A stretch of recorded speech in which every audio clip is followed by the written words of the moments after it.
오소서 성령님 새로나게 하소서.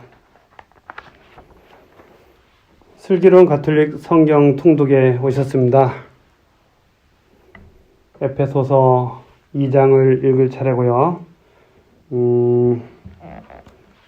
에페소서는 다른 바오로 사도의 편지들과는 좀 다르다는 이야기를 1장에서 이야기를 했습니다. 에페소서가 콜로세 신자들에게 보낸 서간과 좀 밀접히 연결된 그런 부분이 있다는 이야기도 있어요. 두 서간은 예수 그리스도 안에서 드러나는 하느님의 구원 계획이라는 신비가 사도에게 계시되어 교회 안에서 펼쳐지게 되었음을 알려줍니다. 그 가운데 에페소서는 주로 교회론에 초점을 맞추며 콜로세서는 주로 그리스도론에 주된 관심을 보인다는 것이죠. 교회론이라는 것은 교회를 중심으로 생각해서 이 구원의 어떤 전파, 그러니까 교회를 중심으로 생각하는 그런 면이 있는 것이죠. 그래서 이 에페소서는 교회라는 말이 좀 나오고요. 콜로세서는 그리스도 중심의 그런 사상이라는 그런 말씀이 되는 것 같아요.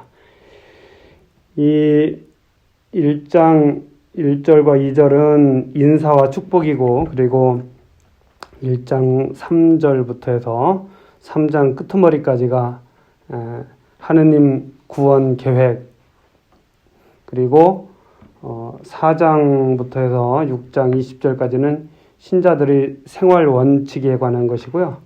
그리고 이제 끝에 소식과 축원이라는 그런 내용이 있습니다.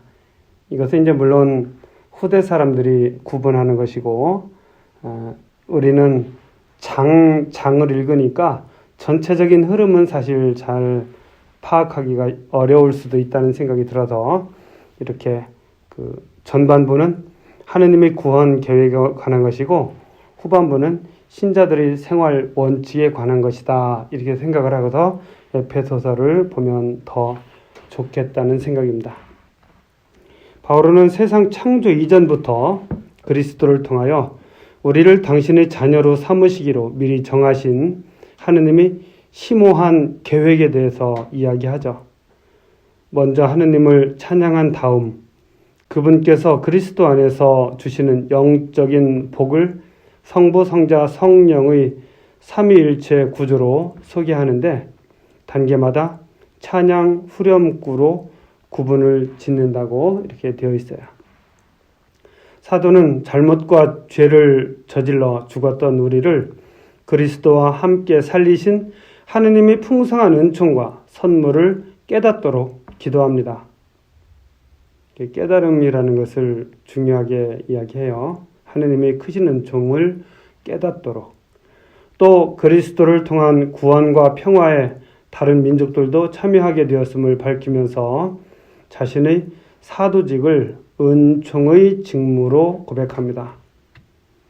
자신의 사도직을 은총의 직무다. 주로 이제 2장에서 그런 이야기를 합니다. 또 바오로는 하느님의 구원 행위가 지향하는 귀결점이 교회라고 드러내면서 하느님의 백성인 교회가 그리스도와 본질적 결합을 이루는 모습을 머리와 몸, 모퉁이돌과 건물의 표상으로 표현합니다. 그리고 이제는 성령과 교회를 통하여 그리스도의 신비와 하느님의 다양한 지혜가 알려지게 되었다고 가르치죠. 여러분이 하느님의 온갖 충만하심으로 충만하게 되기를 빕니다. 라고 3장 19절에서 이야기합니다. 자, 그러면 오늘은 2장을 같이 보도록 하겠습니다. 성부와 성자와 성령의 이름으로 아멘. 말씀은 바로 내 곁에 있고 내 입에 있고 내 마음에 있다. 주님 성령의 빛으로 저희 눈을 여시어 주님의 길을 보게 하시고 저희 귀를 여시어 생명의 말씀을 듣게 하소서. 아멘. 성부와 성자와 성령의 이름으로 아멘. 죽음에서 생명으로 2장. 여러분도 전에는 잘못과 죄를 저질러 죽었던 사람입니다. 그 안에서 여러분은 한때 이 세상의 풍조에 따라 공중을 다스리는 지배자, 곧 지금도 순종하지 않는 자들 안에서 작용하는 영을 따라 살았습니다. 우리도 다 한때 그들 가운데에서 우리 육의 욕망에 이끌려 살면서 육과 감각이 원하는 것을 따랐습니다. 그리하여 우리도 본디 다른 사람들과 마찬가지로 하느님이 진노를 살 수밖에 없었습니다. 그러나 자비가 풍성하신 하느님께서는 우리를 사랑하신 그 큰 사랑으로 잘못을 저질러 죽었던 우리를 그리스도와 함께 살리셨습니다. 여러분은 이렇게 은총으로 구원을 받은 것입니다. 하느님께서는 그리스도 예수님 안에서 우리를 그분과 함께 일으키시고 그분과 함께 하늘에 앉히셨습니다. 하느님께서는 이렇게 그리스도 예수님 안에서 우리에게 베푸신 호의로 당신의 은총이 얼마나 엄청나게 풍성한지를 앞으로 올 모든 시대에 보여주려고 하셨습니다. 여러분은 믿음을 통하여 은총으로 구원을 받았습니다. 이는 여러분에게서 나온 것이 아니라 하느님의 선물입니다. 인간의 행위에서 나오는 것이 아니니 아무도 자기 자랑을 할 수 없습니다. 우리는 하느님의 작품입니다. 우리는 선행을 하도록 그리스도 예수님 안에서 창조되었습니다. 하느님께서는 우리가 선행을 하며 살아가도록 그 선행을 미리 준비하셨습니다. 그래요. 한때 우리는 육을 따라 욕망에 이끌려 살았지만 이제는 하느님을 따라 그리스도를 따라 살게 되는 것이죠. 그리고 그것은 선물이라고 이야기합니다. 저는 은총이 선물인 것이 너무나 다행스러워요. 우리가 부족해도 선물을 받을 수 있기 때문이죠. 그리고 그 선물로서 우리는 또 거룩해질 수 있고 희망을 가질 수 있다는 것입니다. 자, 그리스도 안에서 하나가 됨.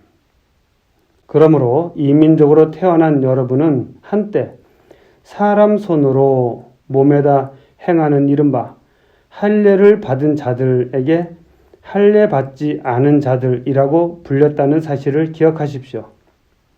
그때에는 여러분이 그리스도와 관계가 없었고 이스라엘 공동체에서 멀리 떨어져 있었으며 약속의 계약과도 무관하였고 이 세상에서 아무 희망도 가지지 못한 채 하느님 없이 살았다는 사실을 기억하십시오.